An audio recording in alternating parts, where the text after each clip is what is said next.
late tonight or early tomorrow morning. And I think homework 1 grades are available. They will be available by this evening. The few examples, like some random ones that I saw, it looked good. I think the average is good. So we'll see. You should be able to access it sometime soon. So if we lose points on a report or something on homework 1, you don't get dinged for that again on homework 2, do you? What does that mean? So if we weren't blanking up in our discussions in homework 1, and we don't know that. Yeah, so sure, fair enough. Did you ever release how the labels were generated? Good question. I'm going to do that right now. So, any takers? How were the labels created in homework 1? Did you only get 100%? Huh? Did you say people got 100%? Some people got 100%. I got 100%. Wow. Yes. Was it something like the Unicode value of the first letter of the last name minus the Unicode value of the last letter of the last name? I got it. Is that the classifier? What should happen to that number? Let's see. Okay, if it's above a certain value, then yeah, it's you are actually right. It's simpler. What I had in mind was much simpler. You take the last name. If the first letter of the last name comes before the last letter of the last name, then it gets one label, otherwise it gets another label. So which is why the hint was to look at pairs of labels, pairs of characters or combinations of characters and apply some operators left before, after, less than. So anyone come close other than you? Yes. I kind of hit it, not directly, but I had if the last letter of the last name's in the range A through M, then it's one. Right. So it kind of. So exactly. bit. Yep. Yep. Yes. And I think a few others who are either too shy or aren't here also got it. So that's good. So the primary lesson from that was A, start your homework early. But more importantly, feature extraction is not a trivial job, especially in a task where you don't have any control over what the real problem is. And this is my primary complaint about websites like Kaggle, which completely take away the joy of feature extraction and only give you features.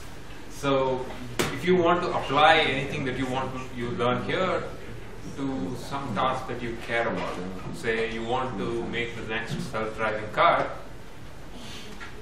chances are nobody will give you feature extracted data, and you have to think hard about coming up with features. And this was just a toy version of that story. Any questions about homework 2?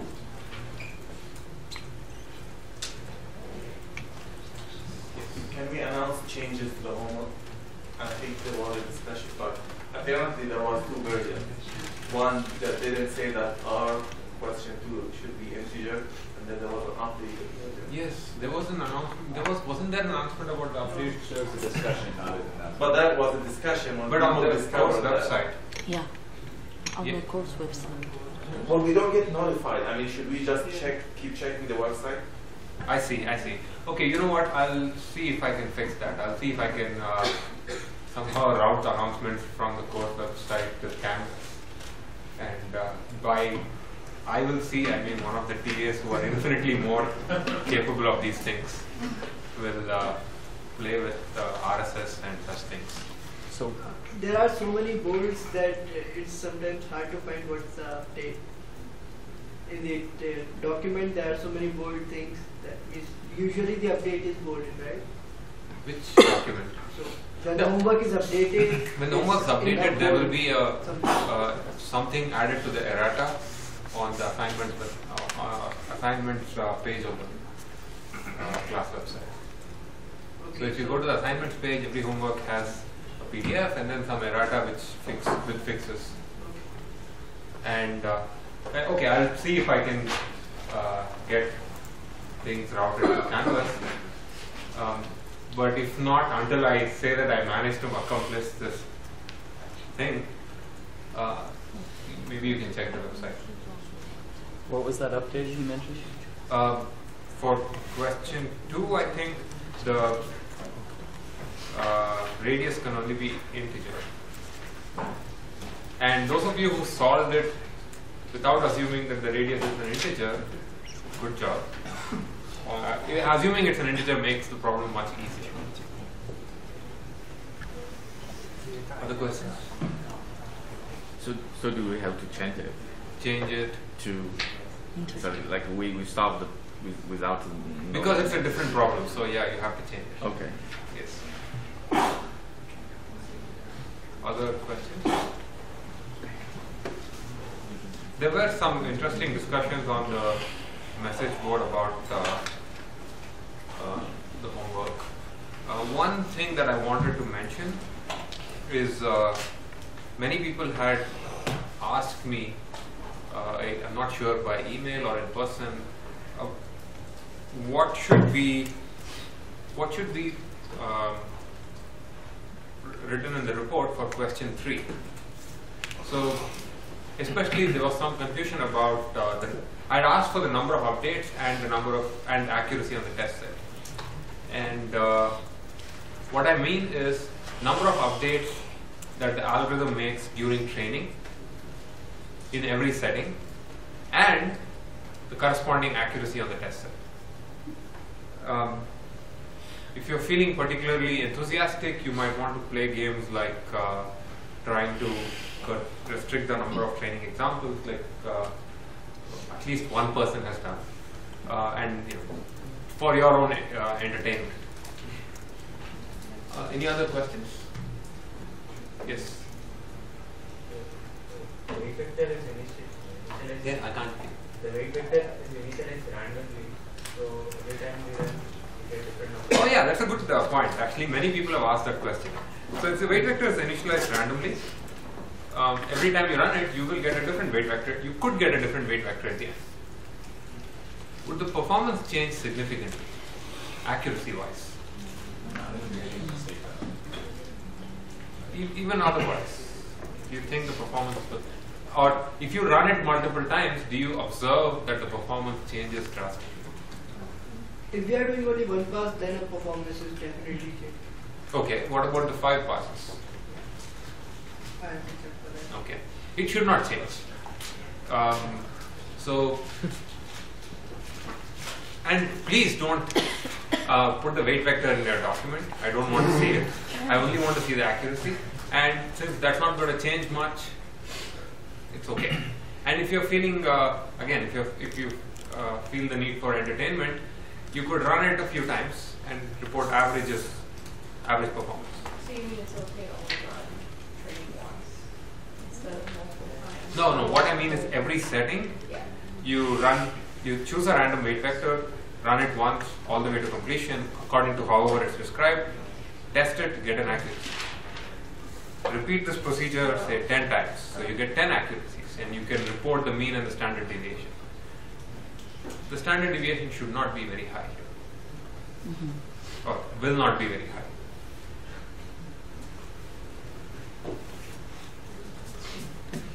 Okay, so let's continue where we left off.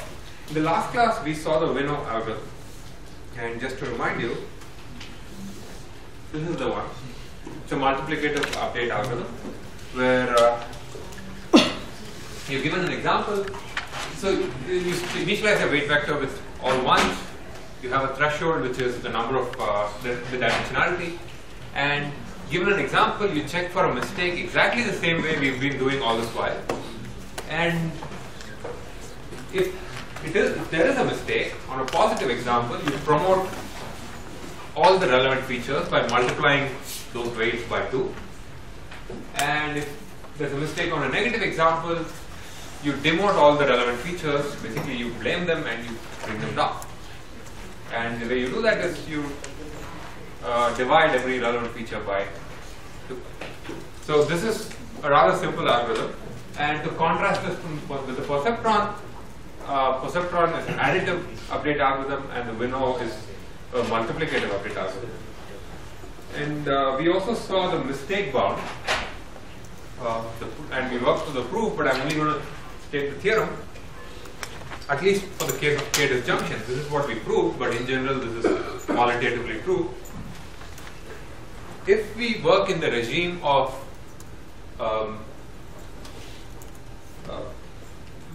where very few attributes actually matter, where the underlying dimensionality may be large, but only a few features are actually relevant to define the function, and the function is linearly separable, then the Winnow algorithm will make only order of k log n mistakes. So this is important because very often we throw features at the learning algorithm because we have no idea what's important, which features are relevant, and we don't want the complexity, the mistake bound in this case, to be a function of the underlying dimensionality. And here it's only weakly a function of the underlying dimensionality. Okay? Any questions about any of these things? The algorithm or the mistake bound, and how it's different from the perceptron?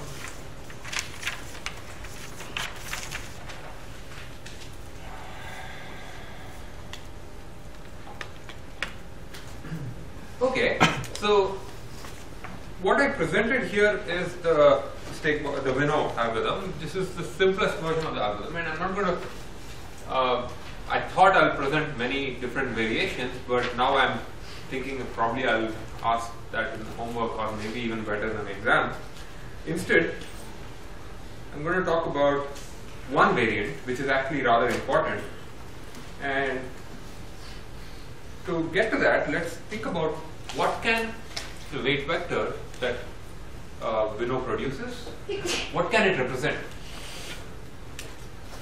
I claim that the Winnow algorithm can only represent monotone functions. What are monotone functions? Monotone functions are functions where none of the literals in the Boolean function are negated. So you can have x1 or x2 or x3. You can have x1 and x2 and x3, but you cannot have not x1 and x2 and x3 and things like that. So the Winnow algorithm will only produce weight vectors that can represent monotone functions, and that's a rather small set of functions. And to see why, the reason is the weights will never get negative. We start off with all ones, and we only multiply or divide by 2. So there's no way the weights can get negative. So we are not searching over the space of all lines. We are searching over a much more restricted set, right? To see an example, if you have a function like x1 or x2, or which is this line, no, this is actually x1 and x2. This says that this point here is 1, everything else is 0. So Winnow will learn this. It will learn a function f of x is x2, which is this line. It's actually x1. This line is x1. But it will not learn functions like this, because those red lines require the weights, some of the weights, to be negative. And how do you fix that? Any ideas? Logarithms, you know? So when you divide, you're actually going to bring up the negative exponent. So you want, but then, I see. So you want to put all the features in log space, but that's still the same problem, right? In the original space, you're only representing these functions. You could add more features that are not the other features. That's a very good suggestion, but I saw another hand. I'll come back to that. So we need to change the representation of the features that are negated. So okay, so you have the same answer. So the answer is something called the balanced Winnow, where for every Boolean xi, you add a new feature to represent not xi, and you assume that every time the weight for if the weight for xi is positive, the weight for not xi will by default be negative. This is equivalent to having, if you have n features, you have 2n weights, where half of them are positive and the other half are negative. And the way you, the effective weight vector out of this is, let's call the positive part W plus, the negative part W minus. At prediction time, the effective weight is W plus minus W minus. W plus minus W minus. Okay? This lets you represent any Boolean functions, and this, if you are implementing Winnow and you want to use it, should be using this one, not the simple version. And once you go to this expanded feature space, so this is again another instance of a trick that we have seen before. A function is not a learning algorithm or a function space is not sufficient to represent what we want. And the answer, expand the space, add more features, somehow construct more features, and in such a way that your concept can be represented in that space. So here we are going from the space of n-dimensional points to 2n-dimensional points. So this can learn any linear function, but what's the problem with this? Yes? You now have 2n features to keep track of. Yes, exactly. So you're doubling the number of parameters. And that may or may not be a problem depending on, there are a few questions, because remember, the advantage of Winnow is that it lets you throw features at the problem. So it's the so-called infinite attributes model. So if I have 1 million features with a balanced Winnow, I'll have 2 million weights. So just to clarify what this looks like, the balanced Winnow algorithm looks very similar to the Winnow algorithm. The scaffolding on top is all the same, except you have 2 weight vectors to keep track of, W plus and W minus. You initialize both of them to 1. And at prediction time, you use W plus minus W minus. Okay? And when you make a mistake on a positive example, you promote everything in W plus and demote everything in W minus. You pretend that the positive example is actually a negative example for W minus. And you do the same thing, the opposite thing for negative examples. If there's a mistake on a negative example, you promote everything in W minus and demote everything in W plus. Any questions?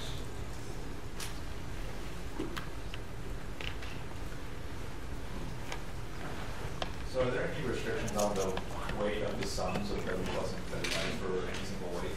What does that mean? Like, or you have to add up to like this? Nothing here. If you work out the mistake bound on this, it will there will be restrictions, but there's nothing that the algorithm requires. If you follow through the same steps that we did. Because if you remember in the mistake bound, we kept track of the total weight and how it moves around. And you can play the same game. Yes? So how it handles the case that, for example, in the W plus and W minus, we don't know which features should be, for example, if the length is, for example, less than something, it should be in the W plus. Every feature shows up in both places. Because yeah, I get that, but what if how we know that every kind of feature are in W plus are positively related to the actual? No, you have no idea. There's no control for that. If they are negatively related, what will happen is the corresponding weight in W minus will be larger than the corresponding weight in W plus. So when you take the difference for the But how we can prove that this statement that we said is always true? For example, if to prove that, what you need to do is think about the following setup. Let's say I have x1, let's say x1 or not x2. Okay. What are the the variables here are x1 and x2, right? This is a function of x1 and x2 if I treat negation as an operator. It's a function of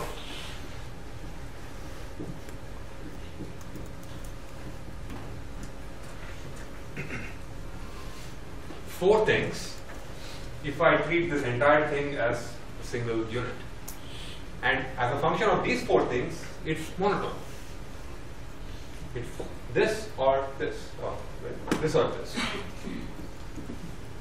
It's monotone in this blown up space, and we know that the Winnow algorithm can deal with monotone.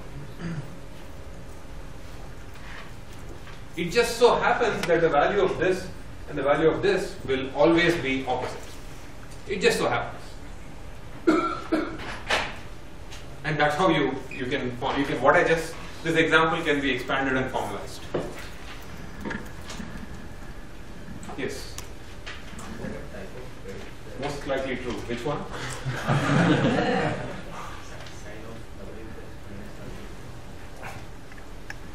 Here. W plus minus W is going to be 0. Oh yeah, it is W plus minus. You know what? Let's fix that right now.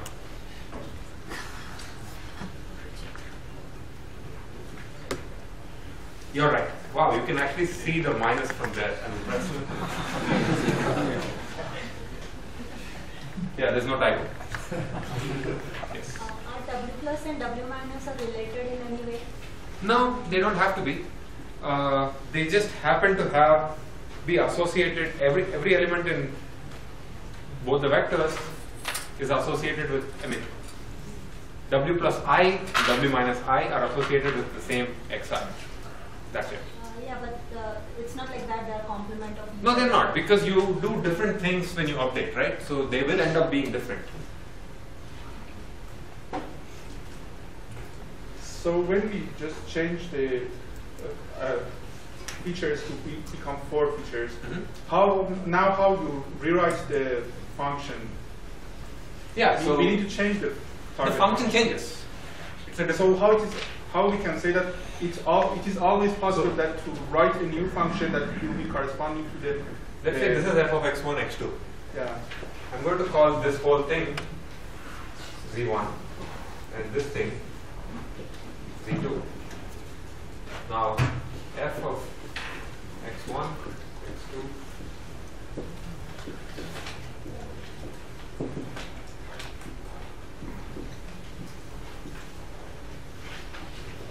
They have the same function. Or not f, let's call it f hat. And this is the function that the balanced winnow will learn. Okay, so let's, last question. Sorry. So say I have a function x1 and not x1. Yes. That means your W plus never changes and then your W minus just grows. x1 and not x1. Yeah, so that's false. That's basically always false. A function that's always false. So, but the way that this update would work is that you would have your W pluses unchanged, and then your W minuses. Right. Just. It depends on x1 and not x1 is always false. So you will never make this mistake because y will always be -1. So you'll only be promoting W minus, which means you just have a vector that grows and then one that just doesn't do anything. So this one will keep shrinking, right? Because you'll always enter this block. So what you'll end up doing is making all the weights in W minus bigger, and at some point they'll get sufficiently big till it crosses the threshold on the negative side, and so it will predict negative. So you will get false. But that's a good sanity check. Okay, let me wind up this bit here, and you can stare at this, think about it, implement it, and maybe even run it on the same data set that you had for homework 2 if you feel interested. And in fact, if you're interested, you can compare the winnow and the balanced winnow. just to see. I mean, I have no idea whether the concept in homework 2 is a monotone function or not. In general, there is no way of knowing given a data set. So it will be interesting to see which one wins. So let me wind up. We've seen 2 online learning algorithms, both of which produce linear threshold units. We've seen perceptron and the Winnow algorithm. Both of them are generally robust. They have variants. You can always notice that you can use the averaging trick even here for the Winnow. The averaging trick is a general purpose strategy that you can use anywhere. Now the question is, what do I use? Should I use the additive update or the multiplicative update? And the answer is based on what you believe the true function is. If you believe that the true function is sparse in the feature space, meaning only few features are relevant, then you should be using the multiplicative update. So, and the multiplicative update, we will see another incarnation of this once we come to the AdaBoost algorithm as well. If you believe that your vector could be dense, then you're better off using perceptron. An interesting sub-case of the additive algorithm is if you believe that your weight vector is dense, but all your examples are sparse. Your features are sparse, but your final concept is a dense vector, then what can you do? And there's a pretty neat algorithm that is specifically designed for this. It's called the Adagrad update rule. We'll be looking at that once we cross support vector machines. So what do we know so far? We have seen a multiplicative update algorithm which can learn linear classifiers, and both of these algorithms are robust. I mentioned that both perceptron and Winnow are robust. There are, of course, parameters that you can use that both these algorithms have. Perceptron has its learning rate and all that. In Winnow, who said that you have to multiply and divide by 2? You can have a parameter, a small positive number epsilon, and you could promote and demote by multiplying, dividing by 1 plus epsilon. And that is like a learning rate. One way of thinking about the Winnow algorithm is to pretend that all our features are transformed into the log space. And then in that space, it's an additive update algorithm. And there are many variants of this which show up, as I mentioned, in very different communities. In the machine learning community, it shows up under the name of Winnow, and the next version of this, which I won't be talking about, is also called the majority weighted algorithm. And that has been extensively analyzed. And there's also another version of this called the exponentiated gradient. They come up with wonderful names. So don't be surprised if you see multiplicative updates and you know what it does. Basically, it kills out irrelevant features very quickly. Okay?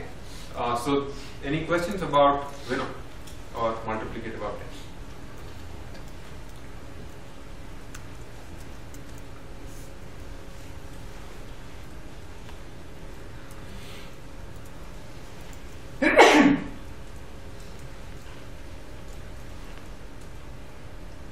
Okay, so if we know everything about Winnow, let's move to computational learning theory, the next section. In an ideal world, we should have started this at the beginning of the last lecture, so I think we are good. So before we move on to the learning theory bit, and this part of the class is mostly mathematical. I'll walk you through theorems and mostly guide you through the flavor of them. Yes? So just a quick question. So basically Winnow learns the relevant features from the irrelevant ones. So yeah. In a certain sense, could you call that almost a feature constructor? In the sense of, people using genetic algorithms to define which features are relevant? So there are different ways of doing feature selection. The multiplicative update is an intriguing strategy because it learns how to find good features without paying too much of a computational cost.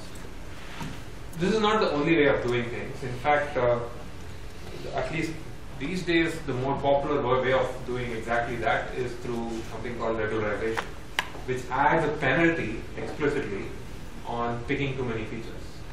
So there are different ways of doing feature selection, but in general, doing feature selection optimally is really a difficult problem, because even here this works only if you believe your true concept is sparse, but it's still logarithmically dependent on the dimensionality. In general, can I come up with a learning algorithm that is independent of the dimensionality? I'm not sure. I don't think so. But this is a good way of doing this.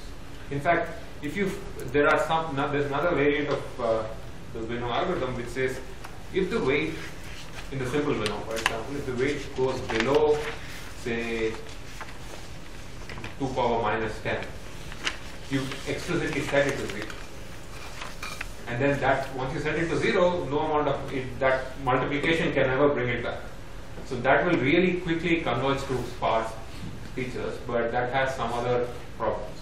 But that's a way of identifying relevant things very quickly. So there are tricks around that as well. So let's talk about computational learning theories. But before we get onto that, I just want to step back and look at everything that we've seen so far. And as I mentioned, I'll basically be bringing up this slide once every few weeks, just so that we see words like decision tree on the slide. So we are still in the supervised learning setting, and we've got instances which are examples, concepts which are functions, and hypotheses which are also functions that the learning algorithm produces. And the game we are playing is the labeled data goes into the learning algorithm, and out comes a hypothesis. And this hypothesis is a box that can now take new examples and label them. And you've been playing this game as well. You've been implementing this in your homeworks. We've looked at at least 3 or 4 different learning ideas. We've looked at an algorithm for learning decision trees. We've looked at nearest neighbors classifiers and the perceptron and Winnow algorithms. But from the conceptual perspective, we've looked at many different general machine learning ideas. The first one, which is pervasive throughout the class, is this idea of using features, thinking of features as high-dimensional vectors. So we are still in this high-dimensional vector space, and we are manipulating functions that operate in that space. We talked about overfitting, and we'll bring it up again today. Overfitting is the case where your learner produces a hypothesis that does better on the training data than on future examples. We looked at the curse of dimensionality, which simply says that be careful when you go to high dimensional space. And most recently, we've been looking at something called the mistake-bound learning or online learning, which is one way of asking, can this concept class be learned? Is this class of functions learnable? I don't know which function it is. I don't know which specific, say, conjunction is producing this data, but I know it's a conjunction. Can I learn? But this question can be asked in multiple ways, and now we're going to look at another way of asking that same question. But specifically, we looked at online learning. Any questions about the big picture? So, sorry, I missed it, but did you define what it means by learned? Do I define what it means? What it means by learned? By learned. So can my problem be learned? Yeah. I did not ever explicitly define it. I've been assuming that we share a common definition right now. We'll look at some sort of a definition now. I won't explicitly define as, at this point, if you do this step after 3,500 steps, you've learned it. No. In the mistake-bound way of life, what I mean by learned was when you stop making mistakes. We'll be looking at the PAC learnability, which is a different definition of learnability, and we'll be looking at different ways of analyzing it. So to define learned, you have to live in a model of analysis. The mistake-bound algorithm defines learned as no more mistakes. How many examples should I see till after which the learner will make no more mistakes? So in this lecture, which will probably span at least 2 or 3 classes, we'll be looking at computational learning theory. And I'll start off by talking about the theory of generalization, what can be learned, what is learnable, and then move to something called probably approximately correct learning, which lets us analyze concept classes as certain things cannot be learned, some things can be learned under this model. And I'll list out some positive and negative results. Some things are just, I don't know what algorithm, any algorithm that you can come up with cannot learn this class of functions. Or I don't know what algorithm this is, will learn it, but there exists some algorithm that should be able to learn this. And there are some interesting questions that come up there. After that, I'll talk about something called agnostic learning, which is the following problem. So far, we've been assuming that the concept class and the hypothesis class are the same, and several of you took offense to that assumption. What if we drop that assumption? What if in real life there's no way of knowing what the concept class is?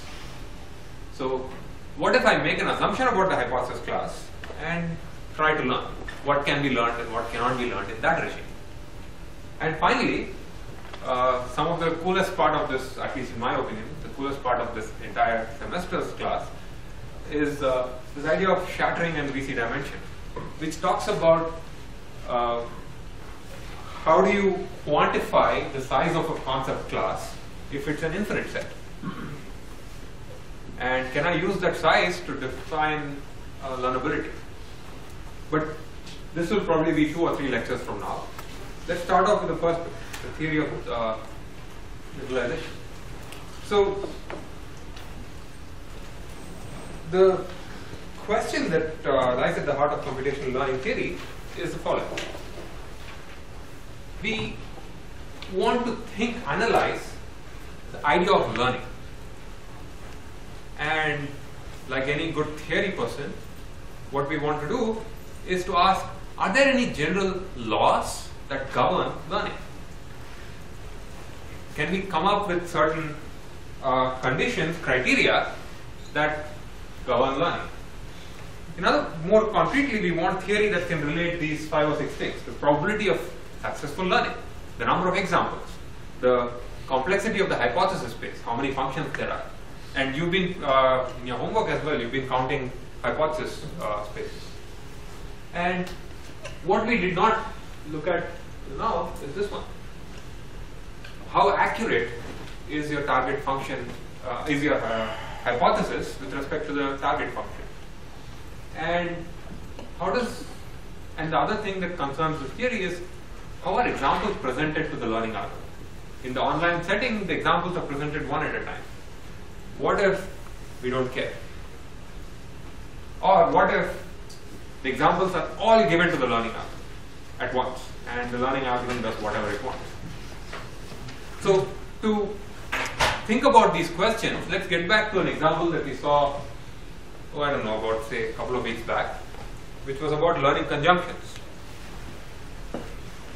The setup, and say we have to learn a monotone conjunction, and the true function that is generating the data is the one on top. It's a conjunction of x2, 3, 4, 5, and 100.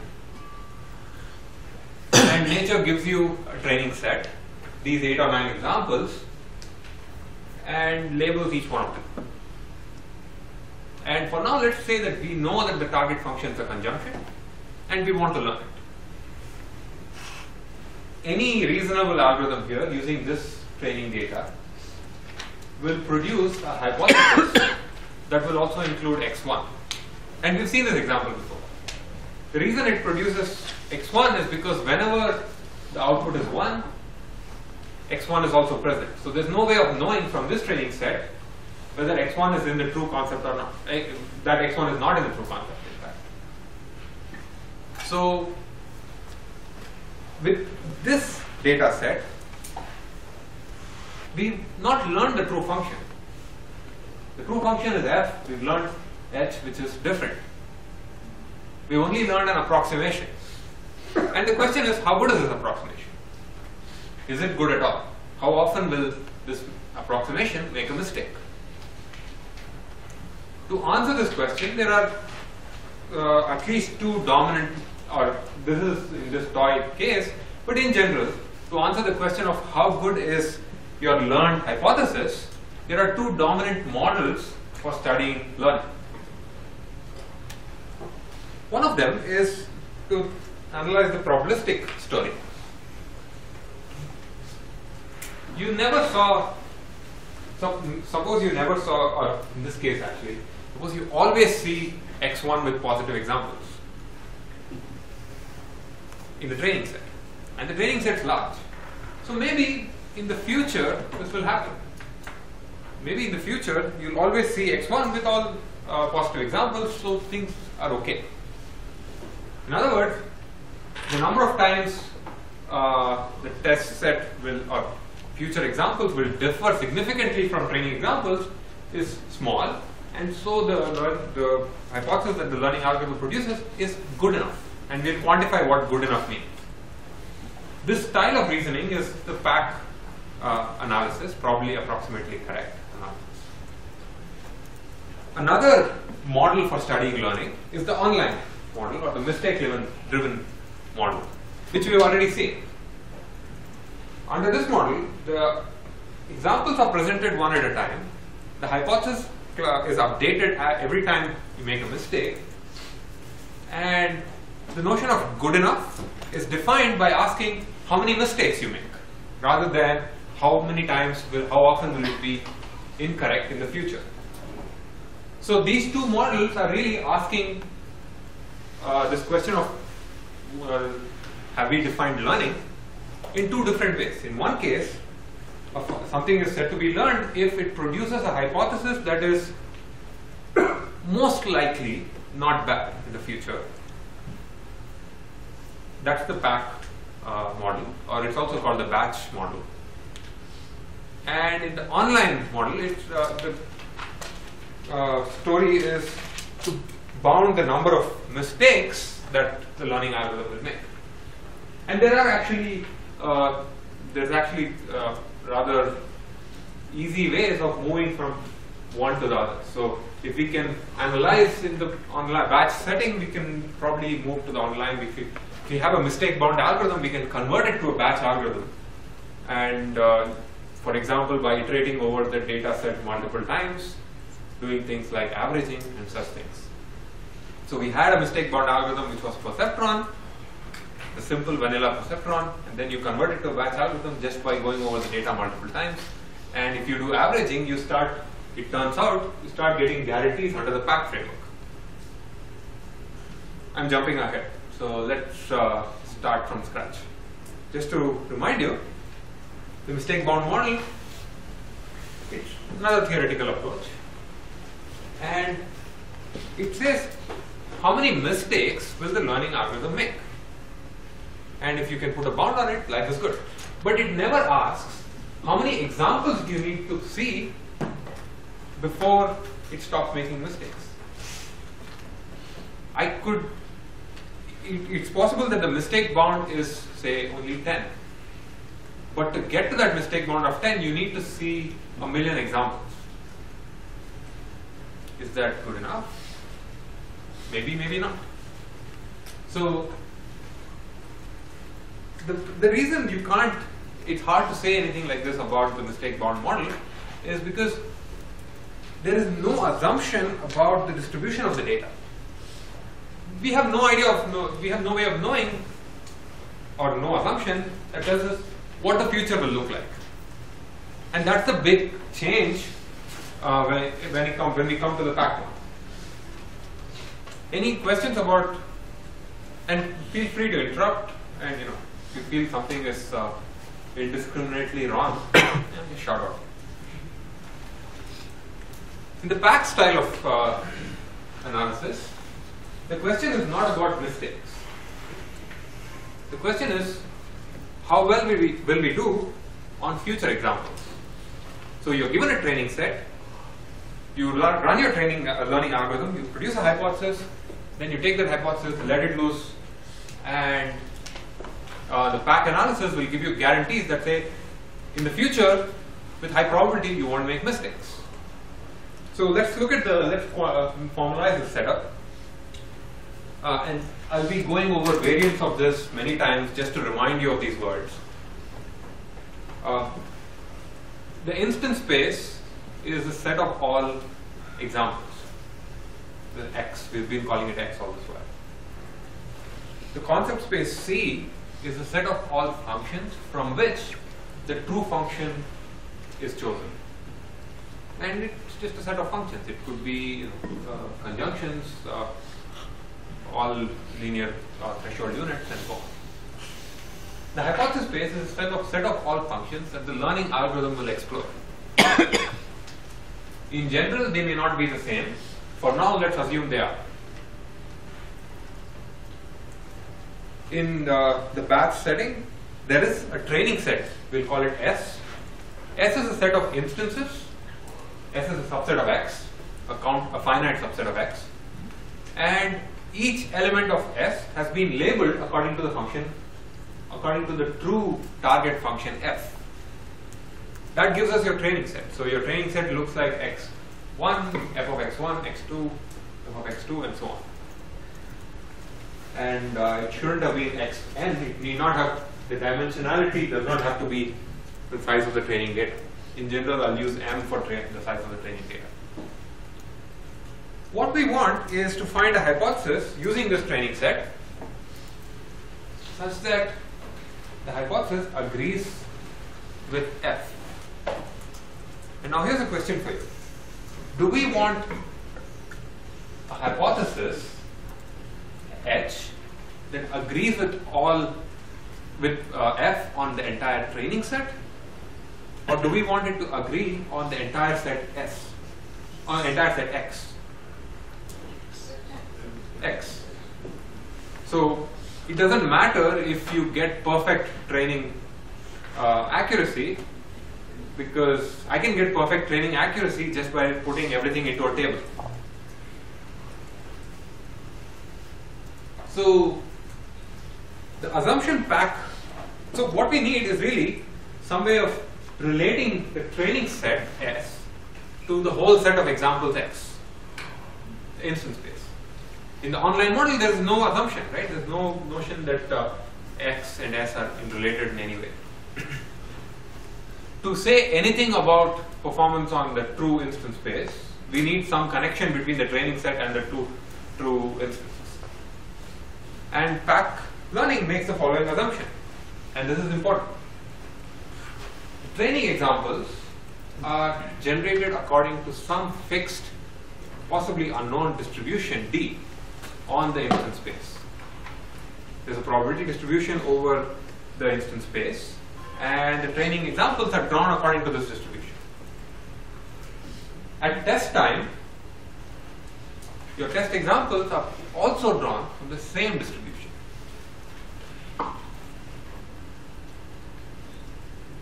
Okay? And what's the intuition here? So is the probability of that instance happening? It's the probability. The distribution? Yes. It's the probability of a certain feature vector existing, for example. Now, this assumption of fixed distribution between the train and test settings is really important.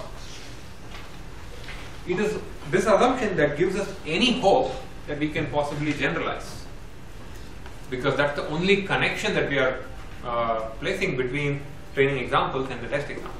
Because think about it, if your training examples are drawn from some corner of the instance space and the test examples have nothing to do with them, so there's no hope for learning. Another big thing that this assumption gives us is it lets us define the notion of error in a clean way. We don't care about error on the training set, we care about error on X, and I'll talk about the error in the next slide, but let's talk about the first point. Basically, I like to call this assumption the future will be like the past. The past is the training set, the future is going to follow the same distribution.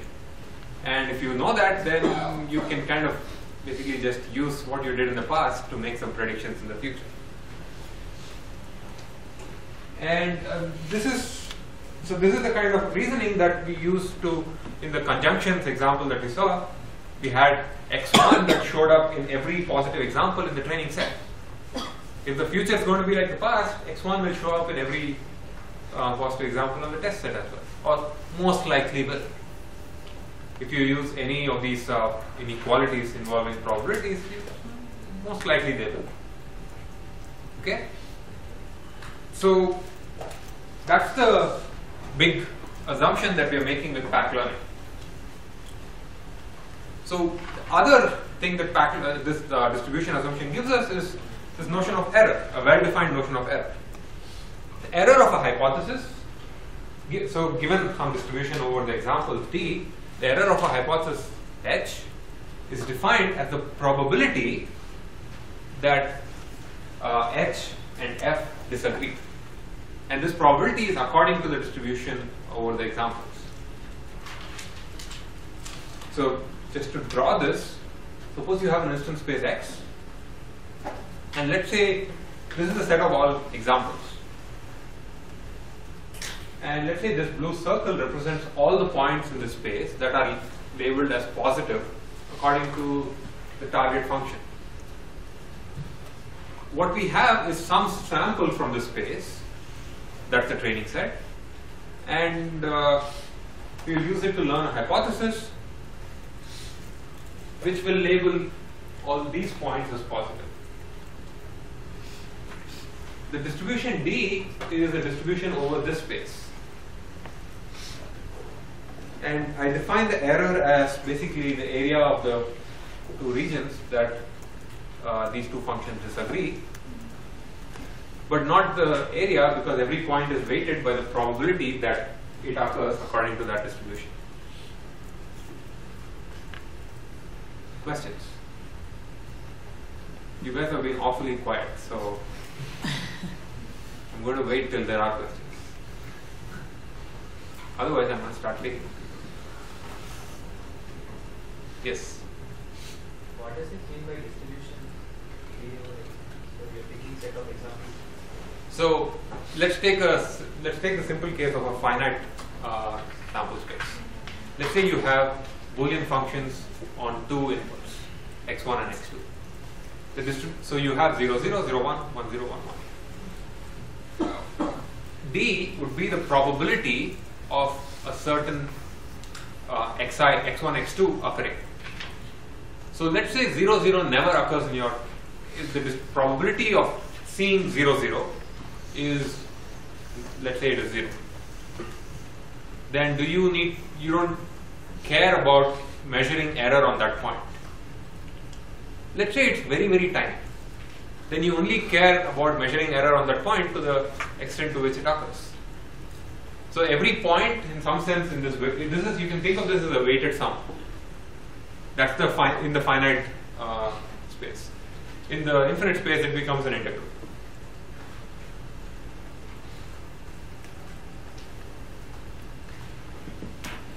Yes. So we are weighting the errors of positive and negative. No, not the positive and negative. You're weighting the error of every data point. So you are trying to do something like only those on which we are making mistakes. No. Yeah, sure. Basically, so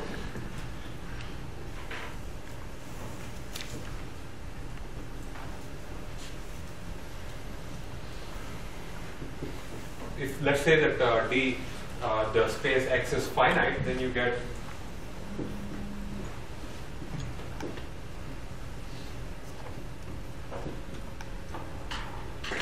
times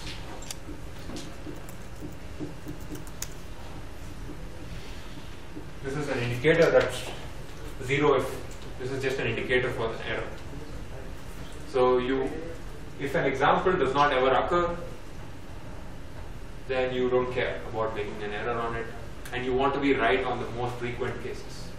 We are summing the distribution value in the distribution of that point.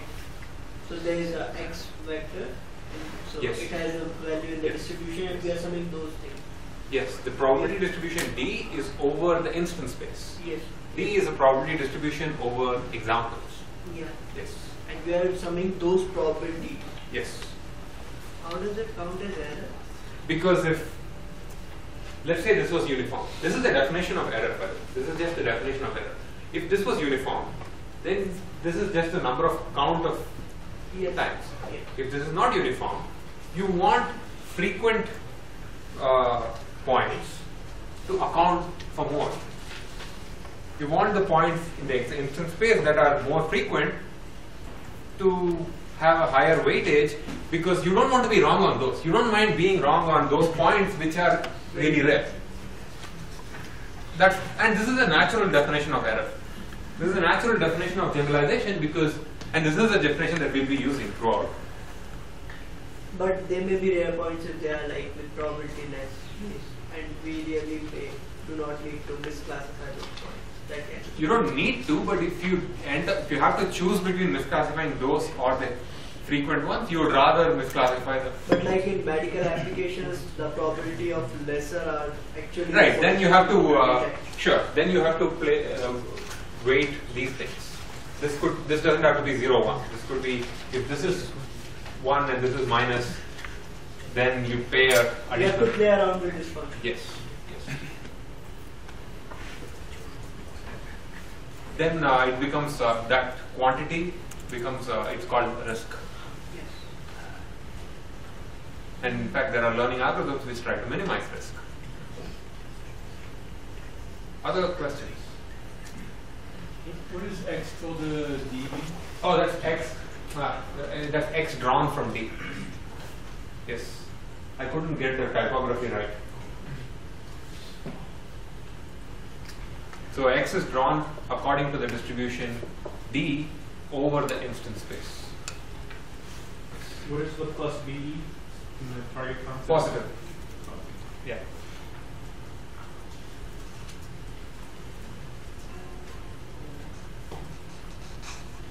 So this is I'll be referring to this as the true error of a hypothesis.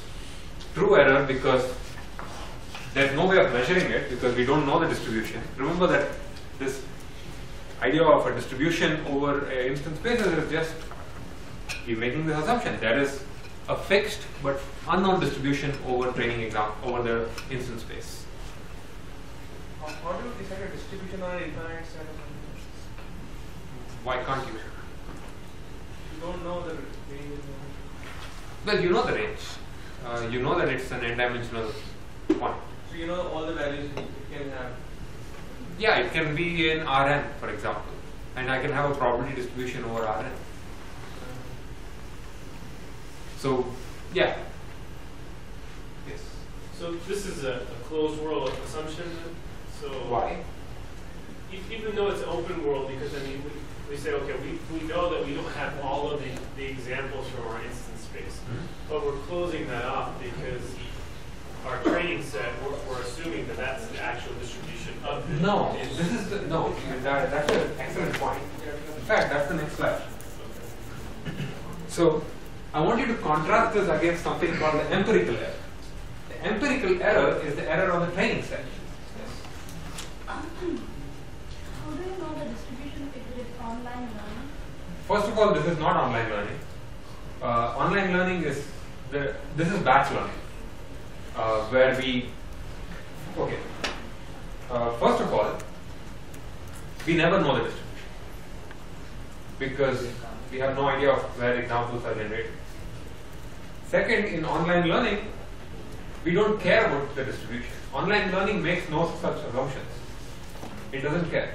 Examples just come one at a time. There's no assumption about the distribution because it does not care about the future being like the past. Because in online learning, we don't care about future performance. We only care about minimizing mistakes. So this whole distribution stuff doesn't show up in the online learning world. I'm just confused about how do you assign, do you assign individual probabilities to each element of each vector like that? Or how do you design distribution or something? I don't decide it. Okay. Who decides that? It exists. How? What do you mean? Somebody must be creating it, right? Nature. There's an oracle that, yeah, there is no, we don't know and we don't care. The only thing we care about is that it's the same.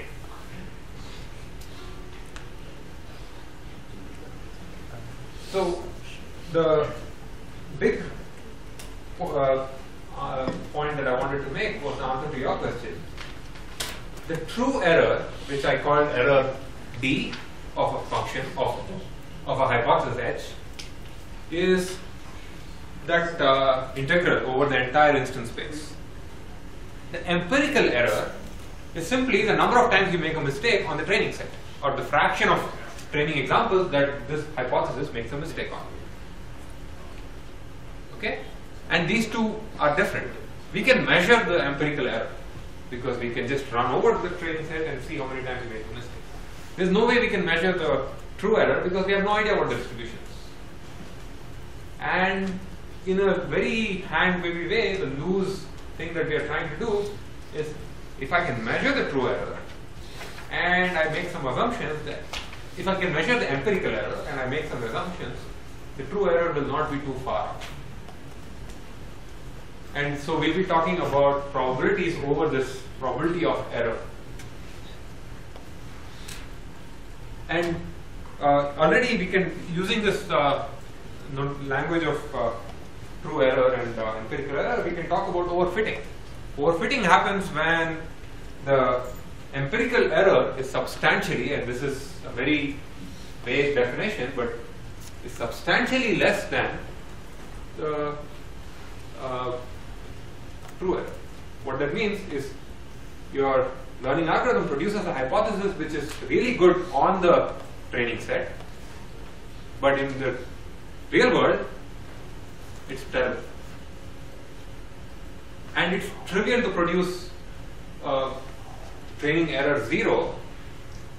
It's really trivial because you put your entire training set into a database, and when a new query comes in, you first check if it's in the database and just return the label, else you return a random label. Now that will have a true empirical error of 0 and a true error of whatever the distribution of whatever the probability of error is. So overfitting is easy, and if you came here to learn overfitting, you're done.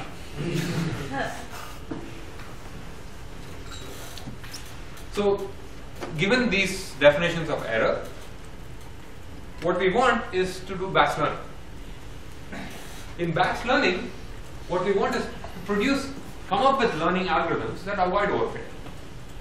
In other words, we want learning algorithms that are not foolproof hypotheses that seem to explain the training set, but in fact are not good enough.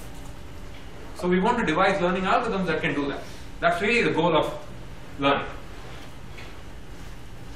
So before going on to the analysis of these things, I want to just clarify the differences between online and batch learning. Okay? In online learning, we made no assumptions about distributions of examples. In batch learning, we assume that the distribution is fixed but unknown, and it's fixed between the training and testing.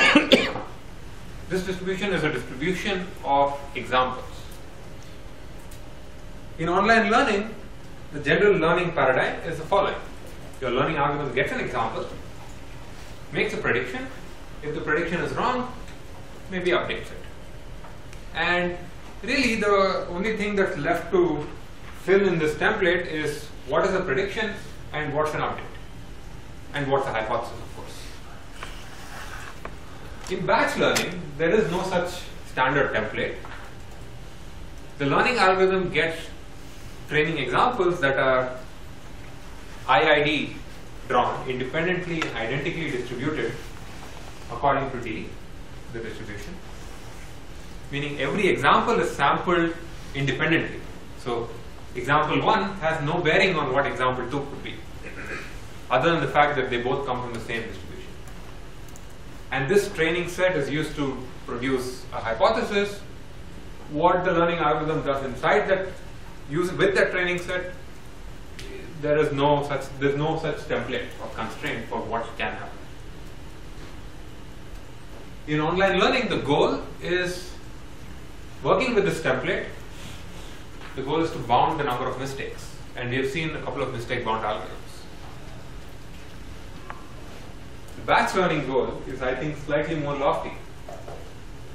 It's to produce a hypothesis such that on a new example that's also picked up from the same distribution, the probability of making an error is low. Okay? Any questions about online and batch learning, or generally batch learning? And I have not defined any algorithm so far. In fact, at least almost for the entirety of this section, I will not be telling you any new algorithms. We'll be looking at general algorithms.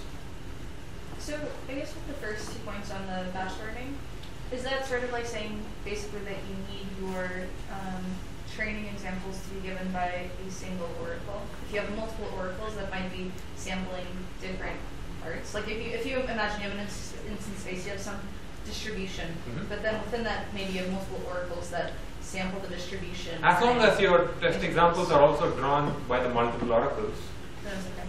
It's the same thing, right? I mean, some distribution. It could be a really nasty one. We don't care. The important thing is we are not making any assumptions about the distribution of examples. We are not saying that my features are drawn from the Gaussian distribution in the n-dimensional space. We don't care.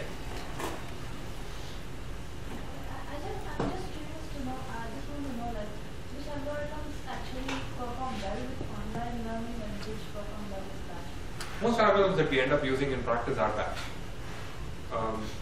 Even the perceptron stuff that we saw in the online lectures, you end up using them in a batch mode anyway. Because you have a fixed training set, typically. There are some problems which are naturally online. Because, for example, I want to predict the stock market. And every day I get some new examples. And possibly this this idea of fixed distribution might be a very strong one in that case. Because the stock market in 1920 is not from say, in fact, any features that I come up with for a stock in 1920 would not be from the same distribution as features that I might come up with today, because things change. So those are kind of places where you want to keep a constantly changing target. When you have a constantly changing target, where online seems more reasonable. But in practice, most of the time we'll end up using batch.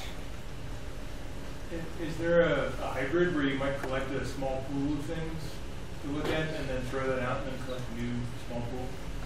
You could do that. I mean, these are the prototypical training regimes. You're free to implement. And the thing is, it's easy to invent learning algorithms. The difficult part is proving that they're right, or proving that they're any good. So that's really the more involved. And if you come up with a learning algorithm without any proof and tell me it works on this data set, the only thing you proved is that it works on this data set, which might be all you care about, so it's okay. So if you are a high frequency trading fund and you only care about this particular thing, sure, you don't have to write theorems. But in general, you might want to think about whether this, if you come up with a hybrid, is it meaningful? And a lot of the tools that we'll be looking at are basically tools for analysis of algorithms, of learning algorithms. There was another question, someone saw a hand.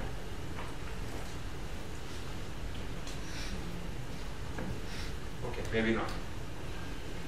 Okay, in the 7 minutes that are left, I obviously cannot cover all of probably approximately correct learning, but maybe I'll start off with some intuition. What we'll be looking at are three things.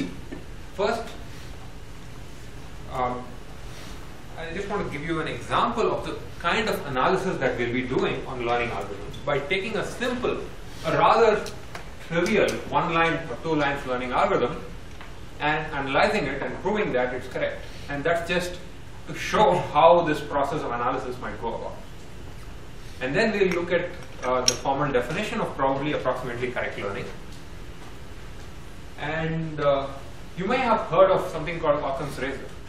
Occam's razor is this principle that says that the simplest explanation is the best one or something like that. Back learning has some formal connections with that principle, and you can actually write down a theorem called the Occam's razor. It says, among all hypotheses in your hypothesis set, prefer ones that are simpler, according to some definition of simple. So let's start off with the first one, because we've already looked at learning conjunctions. So, say we are given this training set, same thing that we saw before. I never said how you arrive at the hypothesis. One way to do that is to use this rather trivial learning algorithm. I know my class of functions is a conjunction, and conjunctions, let's say it's a monotone conjunction. I know my class of functions is a monotone conjunction, and by definition, for the output to be 1, all the relevant variables should be in the example. That's the definition of a conjunction. Which means I can use the following learning algorithm. Step 1. Given a training set with positive and negative examples, throw away all the negative examples, because they're not going to help us. Step 2. Among all the positive examples, look at all the features that are common to all the positive examples and build a conjunction with them. And that will give you, for this data set, it will give you something like this. So I look at all the xi's that are in every example that is 1, and I'll claim that the hypothesis that is the conjunction of all of these. Okay? Now, I'll make a claim, and I'll leave it as an exercise for you to prove. This algorithm will produce a conjunction that is consistent with your entire training set. If your training data is produced by a conjunction, this will always give you a conjunction with training error 0.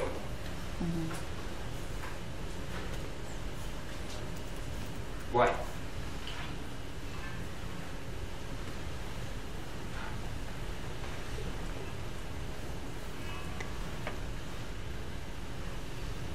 With training error, not true error. Yes? Because you only look at positive examples. Okay, but that's not, is that enough? I also have this other step where effectively, yes, because I'm only looking at positive examples, I'll produce an example conjunction with training error 0. Would this step create any problems? You could be overfitting to some other variable, just like in the Yes, like x1. You could have additional literals in the conjunction, but you'll never have anything that should not have been there. You'll never lose anything that should have been there,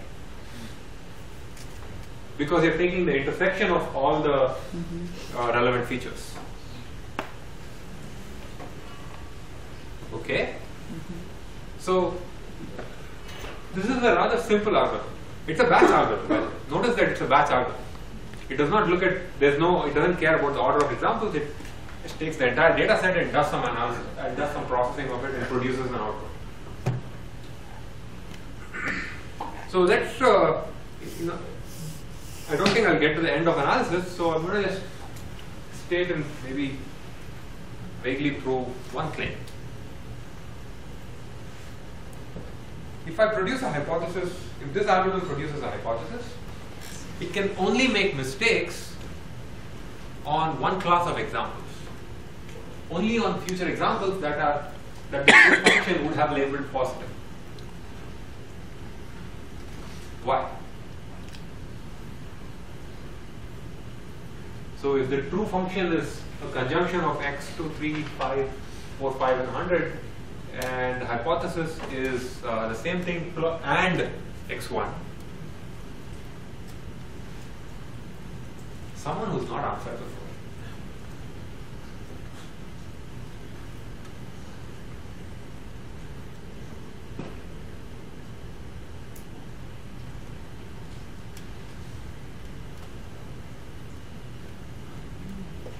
Let's take the case of a negative example. Let's say we have an x, an example x, which is labeled as negative. If it is labeled as negative, what does that mean? It means that f of x is false. When can a conjunction be false? When at least one of the relevant variables is missing. Right? All the relevant variables are. I'm just going to make, so basically what you're saying is the true function's features has to be a subset of the function on your line. Exactly. And that was the proposition that I made in the previous slide. It will learn a superset of the relevant variables, and once you form a conjunction, it will only make a mistake on positive examples. So if say some literal z, in this case x1 is z, say some literal z is present in H but not in F. These are the only kinds of mistakes that can happen. What this will do is this will cause a positive example to be predicted as negative, because x1 is false. Let's say x1 is false and x2, 3, 4, 5 and 100 are true. F will predict that to be positive, H will predict that to be negative. Now, opposite can never happen. Why? Because that silly algorithm that I had will never have a literal in the hypothesis, will never miss any of the literals in the hypothesis that should have been in the conjunction. So I'll stop now, and I will encourage you to go over this example and stare at it and prove this stuff to yourself, because we'll continue from right here.